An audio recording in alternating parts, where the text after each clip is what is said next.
뭐 건물이나 구조물이 들썩이는 현상, 동상이라고 하죠. 여러분이 보내주신 자료들 보니까요. 이게 단순히 물이 얼 때 부피가 한 9% 정도 커지는 그런 단순한 문제가 아니라고 하던데요.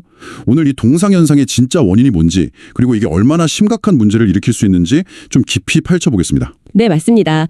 그 9% 부피 팽창만 가지고는요, 우리가 실제로 보는 것처럼 땅이 막 몇십 센티미터씩 솟아오르는 그런 현상을 다 설명하기는 좀 어렵습니다. 그렇죠. 9% 가지고는 택도 없겠죠. 네, 핵심은 뭐냐면 아이스랜스라고 부르는 거의 순수한 얼음덩어리가 땅 속에서 이렇게 렌즈 모양으로 분리돼서 계속 자라나는 현상이에요. 이걸 이제 전문 용어로는 얼음 분리 성장 아이스 세그레게이션이라고 합니다. 아이스랜스. 얼음 덩어리가 땅속에서 자란다고요? 네, 이게 왜 가능하냐면 0도씨 이하, 그러니까 영하의 온도에서도 흙 입자 표면에는 아주 미세하게 얼지 않은 물층이 존재할 수 있거든요. 이걸 이제 예비 융해 현상, 프리멜팅이라고 부르는데 이 물이 중요합니다. 영하인데도 얼지 않은 물이 있다고요? 그게 핵심이군요. 바로 그겁니다. 땅속에서 온도가 더 낮은 곳, 그러니까 아이스랜스가 있는 동결면하고 상대적으로 좀 따뜻한 아래쪽하고 온도 차이가 생기잖아요. 네, 생기죠. 그러면 이 얼지 않은 물이 아주 강력한 힘, 이걸 동결 흡수력이라고 부르는데 이 힘에 의해서 동결면 쪽으로 계속 빨려 올라가는 거예요. 와, 심지어 지하 깊은 곳에 있는 지하수까지도 모세관 현상을 타고 쭉 끌어올려져서 아이스랜스를 점점 더 크게 키우는 거죠. 그래서 단순히 물이 얼어서 9% 팽창하는 것보다 이 얼음 분리 성장이 훨씬 더 큰 땅의 융기, 그러니까 솟아오름을 유발하는 주된 메커니즘이라고 할 수 있습니다. 아하. 그러니까 물이 계속 공급되면서 그 얼음 렌즈가 점점 커지는 거군요. 그럼 이런 동상이 좀 심각하게 발생하려면 어떤 조건들이 딱 맞아떨어져야 하나요? 네, 보통 세 가지 핵심 조건이 동시에 충족되어야 좀 심각한 동상이 발생한다고 봅니다. 첫째는 동상에 민감한 흙이어야 해요. 흙의 종류가 중요하다는 거네요. 그렇죠. 특히 실트질 흙 있잖아요. 이런 흙은 물을 모세관 현상으로 쭉쭉 잘 끌어물리면서도 또 물이 어느 정도 이동할 수 있는 투수성도 가지고 있거든요. 이런 흙이 가장 취약합니다. 반대로 자갈이나 굵은 모래는 물을 잘 못 끌어올리고 아주 고운 점토는 물이 잘 통과를 못해서 상대적으로 덜 민감하고요. 그렇군요. 실트질 흙. 그럼 두 번째 조건은 뭔가요? 두 번째는 당연히 지속적인 수분 공급입니다. 아이스랜스가 자라려면 물이 계속 필요하니까요. 그렇죠. 주로 이제 지하 수위가 높은 게 원인이 되고요.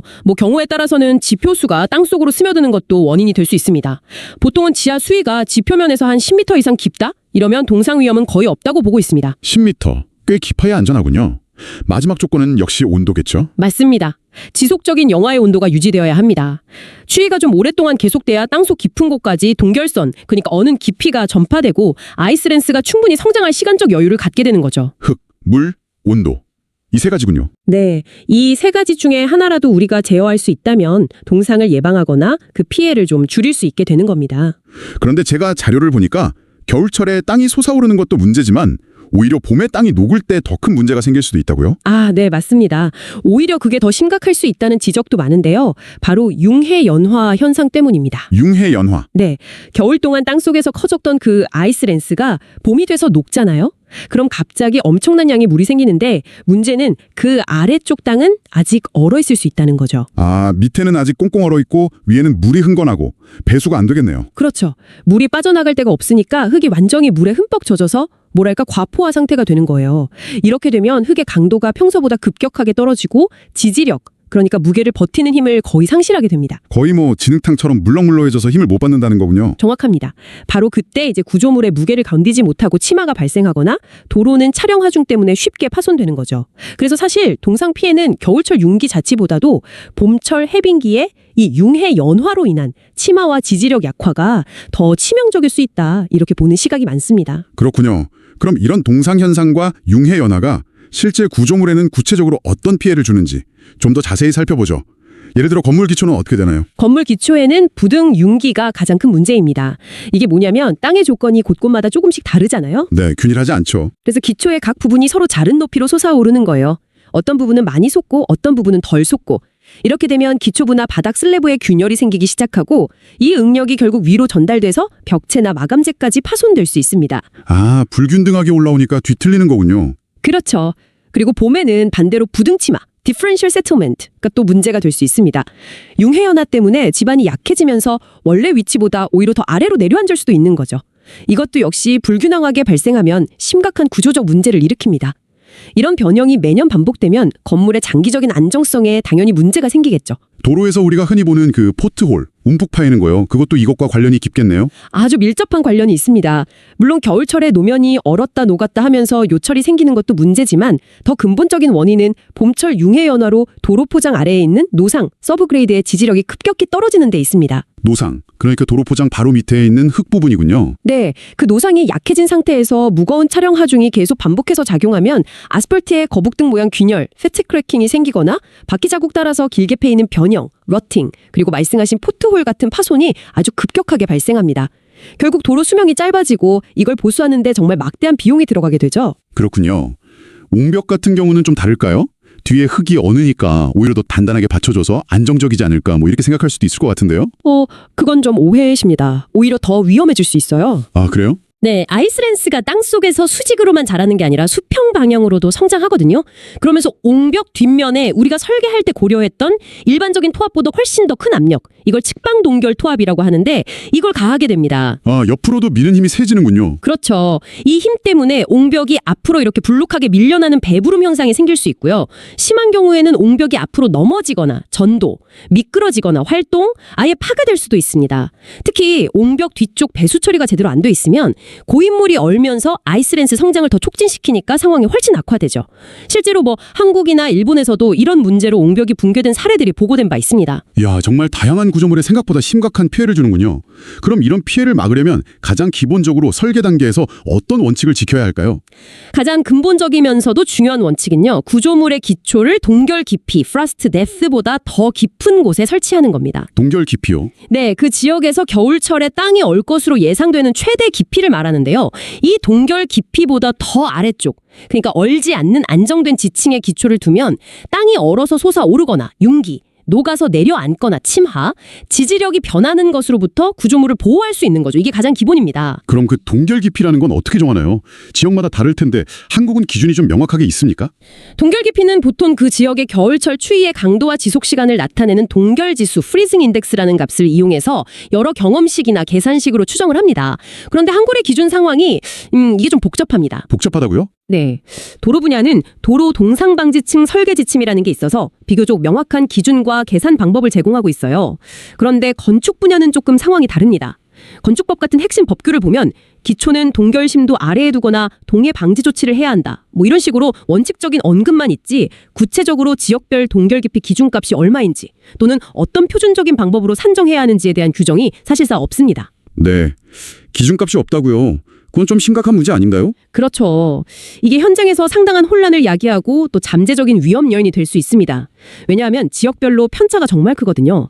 예를 들어 남부 해안 지역은 0cm에서 한 40cm 정도로 매우 얕지만 저기 강원도 북부 내륙 산간 지역 같은 곳은 150cm, 그러니까 1.5m를 훌쩍 넘기도 합니다. 와, 1.5m요?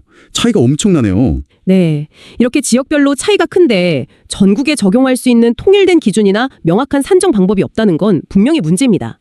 지역별 기후 특성을 반영한 세분화된 기준 마련이 정말 시급한 상황이라고 할 수 있습니다. 기준이 없으면 현장에서는 그럼 어떻게 대처를 해야 하나요? 설계자 입장에선 난감하겠는데요. 그래서 더욱더 철저한 현장 조사가 중요해집니다. 단순히 이 지역은 대충 이 정도 깊이겠지 하고 넘어가면 안 되고요. 해당 부지의 흙이 어떤 종류인지 토질 분류를 하고 입도 분석, 그러니까 흙 입자 크기 분포를 확인하고 또 지하 수위가 얼마나 높은지 등을 직접 측정해서 그 흙의 동상 민감도를 제대로 평가해야 합니다. 동상 민감도 평가는 어떻게 하나요? 가장 널리 쓰이는 방법 중 하나가 카사그란데 판정 기준이라는 건데요. 이건 흙 입자 중에서 0.02mm 이하의 미세한 입자, 그러니까 실트나 점토 성분이 얼마나 포함되어 있는지, 함유율, 그리고 흙입자 크기가 얼마나 고른지, 균 등 개수를 기준으로 동상에 얼마나 민감한지를 몇 단계로 분류하는 방법입니다. 예를 들면 입자 크기가 비교적 균일하면서 0.02mm 이하 미세 입자가 10% 이상 포함된 흙은 동상 위험이 매우 크다고 보는 식이죠. 아, 그런 기준이 있군요. 네, 좀 더 정밀하게 평가해야 할 경우에는 실험실에서 흙 시료를 가지고 직접 동결 융해 시험 ASTM D5918 같은 표준 시험법을 해서 동상률, 그러니까 얼마나 솟아오르는지를 직접 측정하기도 합니다. 자, 그럼 앞서 동상의 3요소, 흙, 물, 온도를 제어하는 게 핵심이라고 말씀하셨는데요. 이걸 막기 위한 구체적인 공학적 기술들에는 어떤 것들이 있는지 하나씩 살펴보겠습니다. 먼저 물을 제어하는 방법은 어떤 게 있을까요? 가장 근본적인 방법은 역시 물 공급 자체를 차단하는 거겠죠. 지하 수위 저하가 가장 효과적인데요. 땅 속에 맹암거, 프렌치 드레인이라고 부르는 자갈과 유공관 등으로 만든 지하 배수 시설을 설치해서 물을 다른 곳으로 빼내는 방법이 있습니다. 맹암거, 들어본 것 같네요. 네. 근데 지하 수위 자체를 낮추기 어려운 경우도 있잖아요. 그럴 때는 모관수 차단층을 설치하는 방법도 고려해 볼 수 있습니다. 모관수 차단층이요? 네. 동결 깊이 바로 위쪽에다가 자갈이나 굵은 모래처럼 입자가 큰 재료로 층을 만들어주는 거예요. 그러면 아래쪽에서 모세관 현상으로 물이 위로 딸려 올라오는 것을 이 굵은 입자층이 중간에서 딱 끊어주는 역할을 하는 거죠. 아, 물이 올라오는 길을 막는 거군요. 그럼 흙 자체를 바꾸거나 개선하는 방법도 있겠죠? 물론입니다. 가장 확실한 방법은 치환 공법이에요. 동상에 민감한 흙을 그냥 다 파내버리고 동상에 안전한 비동상성 재료 NFS, Non-Frost Susceptible로 교체하는 거죠. 효과는 가장 확실하지만 아무래도 흙을 파내고 새 재료를 가져와야 하니까 비용이 많이 든다는 단점이 있습니다. 그렇죠. 비용이 문제겠네요. 다른 방법은 없나요? 화학적 안정 처리 방법도 있습니다. 이건 흙에 특정 화학물질을 섞어서 성질을 개선하는 건데요. 예를 들어 염화칼슘 같은 동결점 강화제를 섞으면 물이 어느 온도를 0도씨보다 더 낮출 수 있고요. 아니면 시멘트나 석회 같은 고결제를 섞어서 흙 입자들을 서로 굳혀버리는 방법도 있습니다. 이렇게 하면 흙의 강도가 높아지고 물이 잘 통과하지 못하게 되니까 동상에 대한 저항성이 커지죠. 오, 화학적인 방법도 있군요. 근데 이건 좀 부작용 같은 건 없을까요? 네, 고려할 점들이 있습니다. 염화물 계열 약품은 아무래도 환경 오염이나 주변 강제 구조물의 부식 문제가 있을 수 있고요. 시멘트나 석회 같은 고결제는 초기 효과는 좋지만 겨울 봄이 반복되면서 얼었다 녹았다 하는 동결 융해 작용을 계속 받으면 고결 효과가 시간이 지남에 따라 좀 저하될 수 있다는 연구 결과도 있습니다. 그렇군요. 장단점이 있네요. 자, 마지막으로 온도를 제어하는 방법인데요. 이건 혹시 단열재 같은 걸 쓰는 건가요? 네, 맞습니다. 가장 대표적인 방법이 지표면 아래에 단열재를 설치해서 땅속으로 차가운 기운이 침투하는 것을 막는 겁니다. 주로 압축법 보온판, XPS, 나 발포 폴리스티렌, EPS 같은 단열 성능이 좋은 재료를 사용하죠. 땅속에 단열재를 묻는 거군요. 네, 이 원리를 아주 체계적으로 적용해서 개발된 혁신적인 기초 공법이 있는데요. 바로 동결 방지 얕은 기초, Frost Protected Shallow Foundation, 줄여서 FPSF라는 겁니다. FPSF, 동결 방지 얕은 기초. 좀 더 설명해 주시죠. 이건 건물 자체에서 발생하는 열 손실과 땅속의 지열을 단열재를 이용해서 효과적으로 가둬두는 원리예요. 그래서 기초 주변의 땅 온도가 영하로 떨어지지 않게 유지하는 거죠. 보통 건물 기초벽 바깥쪽 측면하고 기초 하단 바깥쪽으로 수평하게 날개 모양으로 단열재를 설치합니다. 아, 단열재로 기초 주변 땅을 보온하는 거군요. 네. 흥미롭네요. 이게 어떤 장점이 있길래 혁신적이라고 하시는 건가요? 가장 큰 장점은요. 아주 추운 혹한 기후 지역에서도 건물 기초의 깊이를 불과 30에서 40cm 정도로 매우 얕게 시공할 수 있다는 점입니다. 네, 30에서 40cm요. 동결 깊이가 1.5m 넘는 곳에서도요? 네, 그렇습니다. 기존 방식대로라면 그 1.5m보다 더 깊게 파야 했겠죠. 그런데 FPSF를 적용하면 그렇게 얕게 할 수 있으니까 땅 파는 양, 굴착량과 거기에 들어가는 콘크리트 양, 공사 기간, 그리고 결국 총 공사비를 획기적으로 절감할 수 있습니다. 와, 이건 정말 대단한 장점이네요. 그렇죠. 그래서 북유럽 같은 추운 나라들에서는 이미 오래전부터 표준 공법처럼 널리 쓰이고 있고요. 미국 같은 곳에서도 국제주거기준 IRC 같은 건축법규에 정식으로 등재되어 있습니다. 그런데 아직까지도 한국에서는 아직 이 FPSF에 대한 국가 표준이나 설계 시공 지침, 그리고 관련 기술적 전문성이 좀 부족한 실정이에요. 그래서 현장에서는 아직도 비용이 더 들더라도 그냥 익숙한 전통적인 깊은 기초 방식에 의존하는 경향이 강합니다. 안타깝네요. 좋은 기술인데. 그럼 이제 이런 기술들을 실제 구조물에 적용할 때 좀 더 구체적으로 어떻게 설계하고 시공하는지 알아보겠습니다. 구조물 종류에 따라서도 좀 다를 텐데요. 도로는 보통 어떻게 하나요? 동상방지층 얘기가 나왔었죠? 네, 도로는 포장체, 아스팔트나 콘크리트 아래, 그리고 노상토 위에 동상방지층이라는 것을 설치하는 것이 일반적인 동상 대책입니다.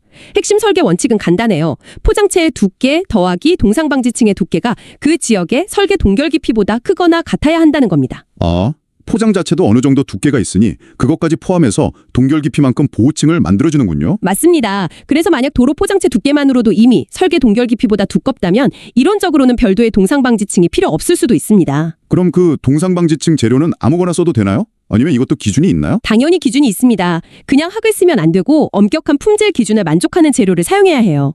왜냐하면 2층은 동상도 막아야 하지만 동시에 도로 포장을 통해 전달되는 차량 하중을 충분히 지지할 수 있어야 하고 또 물이 잘 빠져나가는 배수 기능도 어느 정도 수행해야 하거든요. 그렇겠네요. 중요한 역할을 하는 층이군요. 0.08mm 채 통과율이 8% 이하여야 한다거나 충분한 지지력을 확보하기 위해서 수정 CBR, 캘리포니아 베어링 레이시오 값이 10% 이상이어야 한다는 등의 구체적인 품질 기준이 있습니다. 시공할 때도 그냥 한 번에 두껍게 깔면 안 되고 보통 한 층에 다짐 후 두께가 200mm 이하가 되도록 얇게 여러 층으로 나누어서 충분히 다져줘야 하고요. 특히 땅 조건이 바뀌는 절토부와 성토부의 경계 지점 같은 곳은 취약 구간이기 때문에 더 신경 써서 관리해야 합니다. 네. 도로 동상방지층 설계와 시공 기준이 꽤 까다롭군요. 그럼 건물 기초의 경우 아까 말씀하신 FPSF 공법 설계는 구체적으로 어떻게 하나요? 난방 여부가 중요하다고 하셨는데 FPSF 설계는 주로 국제표준, 예를 들어 미국의 국제주거교준 IRC에 있는 테이블 R403.3.1 같은 표를 참조해서 진행합니다. 이 표에 보면 지역별 동결지수 AFI, 에어프리징 인덱스에 따라서 필요한 단열재의 성능 R값, 그리고 기초벽 옆에 수평으로 설치하는 날개 단열재의 폭 등을 제시하고 있습니다. 표준화된 표가 있군요. 네, 그런데 여기서 아주 중요한 전제 조건이 하나 있어요. 이 설계 기준들은 기본적으로 해당 건물이 겨울철에도 최소 18도씨 이상으로 난방이 되는 것을 가정하고 만들어졌다는 점입니다. 난방열이 땅으로 전달되는 것까지 고려한 거군요. 맞습니다. 건물 내부의 열이 바닥이나 기초벽을 통해 일부 손실내는데 이 열이 기초 주변 땅을 데우는데 어느 정도 기여를 하거든요. FPSF는 이 열까지 활용하는 개념이기 때문에 난방을 하지 않는 창고나 차고 같은 건물에는 이 기준을 그대로 적용하면 안 됩니다. 그런 경우에는 별도의 강화된 단열 기준이나 다른 동상방지 대책이 필요합니다. 그렇군요. 난방 여부가 핵심 변수네요. 자, 마지막으로 옹벽입니다. 아까 배수 처리가 아주 중요하다고 강조하셨는데 구체적으로 어떤 방식으로 배수 처리를 해야 동상 피해를 막을 수 있을까요? 옹벽의 동상방지 대책에서 배수 처리는 정말 핵심 중의 핵심입니다. 가장 중요한 것은 옹벽 뒷면, 그러니까 흙과 접하는 면에 물이 고이지 않도록 신속하게 빼주는 건데요. 이를 위해서 옹벽 배면에 자갈이나 쇠석 같은 배수성이 좋은 재료를 채우거나 아니면 요즘 많이 쓰는 토목 합성 수지로 만든 판 형태의 배수재 같은 수직 배수층을 설치해야 합니다. 네, 수직 배수층. 그리고 이 수직 배수층 하부에는 구멍이 뚫린 유공관을 설치해서 모인 물이 관을 통해 안전한 곳으로 배출될 수 있도록 해야 하고요. 또 한 가지 중요한 것은 동결 깊이 내에 있는 옹벽 뒤채움 흙도 가능하면 동상에 민감하지 않은 비동상성 재료를 사용하는 것이 좋습니다. 그래야 흙 자체가 얼면서 발생하는 동결합 발생 가능성 자체를 최소화할 수 있겠죠. 네, 옹벽은 배수가 생명이군요. 잘 알겠습니다. 그럼 이런 전통적인 방법들 외에 좀 더 새로운 재료나 기술 동향 같은 것도 있을까요? 네, 최근에는 토목 합성 섬유, 지오센세틱스의 활용이 매우 늘고 있습니다. 이게 뭐냐면 고분자 재료로 만든 섬유나 시트, 망 같은 건데요. 종류가 아주 다양합니다. 토목섬유요? 네, 예를 들어 여러 겹으로 만든 지오컴포지트는 얇은 두께로도 모세관 수상승을 효과적으로 차단하는 기능을 할 수 있고요. 부직포 형태의 지오텍스타일은 흙 입자는 통과시키지 않으면서 물만 통과시키는 필터 역할을 하거나 배수 기능을 돕습니다. 또 격자 모양의 지오 그리드는 흙 속에 넣어서 집안 전체를 보강하는 효과를 주기도 하고요. 이런 토목합성 섬유들은 화학 처리 방식에 비해서 내구성도 좋고 환경적인 문제도 적어서 점점 더 많이 쓰이는 추세입니다. 기능이 다양하군요. 그 외에도 흙 입자 표면 자체를 물을 밀어내는 성질, 그러니까 소수성으로 바꿔서 동결 흡수력을 약화시키는 EWR 기술 같은 것도 연구되고 있고요. 또 땅속에 폴리머 같은 화학 물질을 주입해서 굳힘어려서 단열 효과와 방수 효과를 동시에 얻는 신기술들도 개발되고 있습니다. 기술이 계속 발전하고 있네요. 자, 이제 마지막으로 논의해볼 주제는 바로 기후변화입니다. 이게 동상 설계 기준에는 어떤 영향을 미치고 우리는 어떻게 대비해야 할까요? 네, 이건 앞으로 정말 중요하게 다뤄야 할 문제입니다.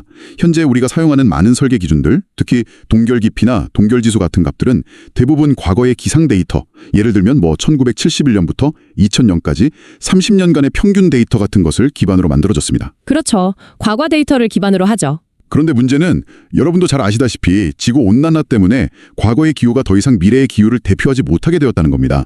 실제로 우리나라만 봐도 최근 수십 년간 겨울철 평균 기온이 상승하면서 동결지수가 감소하는 경향이 뚜렷하게 나타나고 있고요. 앞으로도 미래 기후 모델 예측을 보면 평균적인 동결 깊이는 계속 얕아질 것으로 예상됩니다. 그럼 평균적으로 덜 추워지고 땅도 덜하니까 동상 문제가 좀 완화되는 거 아닌가요? 오히려 좋은 거 아닌지? 그렇게 단순하게 볼 문제는 아닙니다. 물론 평균적인 겨울 추위는 약해질 수 있지만 동시에 기후의 변동성 자체는 더 커질 수 있다는 예측이 많습니다. 즉 평균은 따뜻해져도 갑작스러운 극한 한파의 빈도나 강도는 오히려 증가할 수도 있다는 거죠. 아, 평균은 올라가도 극단적인 날씨는 더 심해질 수 있다. 그렇죠. 또 다른 측면에서는 겨울철 기온이 영도시 부근을 자주 오르내리게 될 가능성도 있습니다. 이렇게 되면 땅이 얼었다 녹았다를 반복하는 동결 융해 사이클 횟수 자체는 오히려 늘어날 수 있거든요. 이건 구조물 재료의 피로 파괴를 가속화시키는 요인이 될 수 있습니다. 그렇군요. 단순히 평균만 보면 안 되겠네요. 네. 따라서 이제는 과거의 정적인 데이터에만 의존할 것이 아니라 신뢰성 있는 미래 기후변화 예측 모델 GCMS의 결과를 반영해야 합니다. 그래서 구조물의 설계 수명 동안 예상되는 미래의 설계 동결 지수를 새롭게 정의하고 이를 설계에 적용하는 이른바 동적 적응형 설계, 다이나믹 애댑티브 디자인 방식으로 전환할 필요가 있습니다. 이건 개별 설계자가 할 수 있는 일은 아니고 국가적인 차원에서 관련 기준과 지침을 서둘러 마련해야 할 과제입니다. 미래 기후 예측을 반영한 동적 적응형 설계, 중요한 지점이십니다. 자, 그럼 오늘 논의한 모든 내용들을 종합해 볼 때 어떤 동상 방지 대책을 선택하는 것이 가장 최선일까요? 여러 방법들이 있었는데 네, 어떤 단일한 방법이 모든 상황에 최선이라고 말하기는 어렵습니다. 그래서 리스크 기반 접근법이 필요하다고 생각합니다. 리스크 기반 접근법이요? 네, 먼저 해당 현장의 토질 조건, 지하 수위, 기후 조건 등을 면밀히 조사해서 동상 발생 가능성, 즉 리스크가 어느 정도인지를 평가해야 합니다.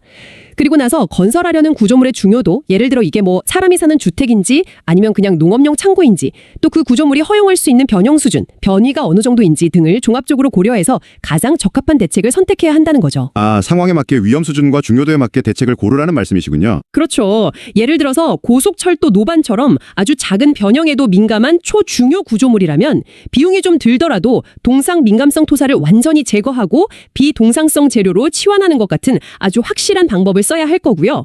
반면에 어느 정도의 변형은 감수할 수 있는 농업용 창고 같은 경우라면 완전 치환보다는 배수 시설을 개선하거나 모관수 차단층을 설치하는 등의 좀 더 경제적인 방법을 우선적으로 고려해 볼 수 있겠죠. 참고 이 부분에서 각 공법별 초기 비용, 효과 지속성, 유지 보수 필요성, 적용 가능한 구조물 종류 등을 비교하는 표나 부가 설명이 있으면 청취자 이해에 도움이 될 것입니다. 네, 합리적인 접근 방식이네요. 그런데 이런 대책들을 적용할 때 비용 문제도 무시할 수 없을 텐데요.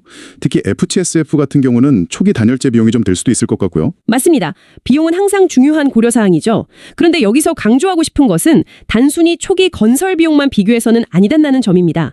반드시 구조물의 전체 수명 동안 발생하는 모든 비용, 즉 초기 건설비뿐만 아니라 유지 보수 비용, 그리고 만약 문제가 생겼을 때의 보수 또는 재건설 비용까지 모두 고려하는 생애 주기 비용 분석, LCCA, 라이프 사이클 코스트 아날리시스 관점에서 판단해야 합니다. 생애 주기 비용 분석, LCCA. 네, 초기 투자가 당장은 조금 더 드는 것처럼 보일 수 있어도 그것이 미래에 발생할 수 있는 막대한 보수 비용이나 구조물 손상으로 인한 경제적 손실을 예방할 수 있다면 장기적으로는 그게 가장 경제적인 투자가 될 수 있습니다. 그런 LCCA 관점에서 보면 예를 들어 FPSF 공법은 초기 단열재 비용이 들긴 하지만 기초 굴착 비용을 크게 줄일 수 있고 또 장기적으로 동상으로 인한 유지 보수 필요성이 거의 없기 때문에 전통적인 깊은 기초 방식보다 오히려 더 우월한 경제성을 가질 수도 있습니다. 아, 그렇군요. 단순히 당장 드는 비용만 볼 게 아니라 길게 봐야 한다는 거네요. 중요한 관점입니다. 자, 그럼 마지막으로 오늘 논의를 바탕으로 해서 한국의 동상 피해 예방과 관련된 상황을 개선하기 위한 정책적인 제언을 몇 가지로 요약해 주실 수 있을까요? 네, 크게 3가지 정도로 요약해서 제언드릴 수 있겠습니다. 첫째는 아까도 문제점으로 지적했지만 건축물 기초의 동결 기피에 대한 국가 표준을 시급히 통합 제정해야 합니다. 도로 분야처럼 명확한 지역별 기준값과 표준 산정 방법을 법제화하고 특히 건축물의 경우 난방 여부 같은 특성까지 고려할 수 있는 기준을 만들어야 합니다. 네, 건축 분야 기준 마련이 시급하다. 둘째는 설계 기준의 기후변화 예측 시나리오를 의무적으로 반영하도록 해야 합니다. 과거 데이터가 아닌 미래 기후변화를 고려한 설계 동결 지수를 도입해서 구조물의 장기적인 안전성을 확보해야 합니다. 기후변화 반영 의무화. 그리고 마지막 셋째는 FSFF와 같이 이미 국제적으로 검증되고 효율성이 입증된 성능 기반의 대안 공법들을 우리 현실에 맞게 공식적으로 도입하고 적극 활용할 수 있는 기반을 마련해야 합니다. 국제 표준을 참조해서 한국형 FSFF 설계 및 시공 기준을 만들고 이것이 법규상으로도 기존 공법과 동등한 성능으로 인정받을 수 있도록 길을 열어줘야 합니다. 이것이 기술 혁신을 촉진하고 더 경제적인 건설을 가능하게 하는 길이라고 생각합니다. 네, 명확한 기준 제정, 기후변화 반영, 그리고 신기술 도입 촉진. 오늘 동상 문제의 원인부터 다양한 해결책, 그리고 미래 과제까지 정말 깊이 있는 논의였습니다.